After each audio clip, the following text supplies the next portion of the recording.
Samantala, sa ibang mga balita po ay sumalakay ang ilang armadong lalaki na riding in tandem sa isang mataong lugar sa Tondo, Maynila. May live report si Emil Sumangil. Emil? Magandang gabi, Chigi. Kilalang thickly populated o matao itong area ng Delpan, Saragosa sa Tondo, Maynila, pero hindi ito naging hadlang para maisakatuparan ng 6 na holdapper na matangal ang pera at mga alakas ng may-ari ng bagong bukas na motorcycle shop kaninang tanghaling tapat. Sa investigasyon, Chigi, ng Manila Police District, ang katabing dealer ng soft drinks ang hold upin ng grupo. Pero makaraang mabigo ang mga ito na madistrongka yung rehas na bakal ng tindahan.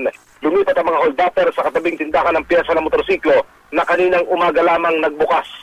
Yung halaga ng mga na-hold up at yung mga natangay ng mga hold-upper ay hanggang sa ngayon ay iniimbestigahan pa nitong Manila Police District. Pinagpuputukan pa umano, Chigi, ng mga suspect ang mga residente para hindi na raw makahabol pa bago sila tuluyang tumakas sakay ng 3 motorsiklo. Agad na naitawag sa DILG Hotline 117 ang alarma, pero kahit maaga pang responde, mabilis pa rin nakawala ang mga suspect na pawang lumusot sa mga eskinita. Chigi. Maraming salamat, Emil Sumangil.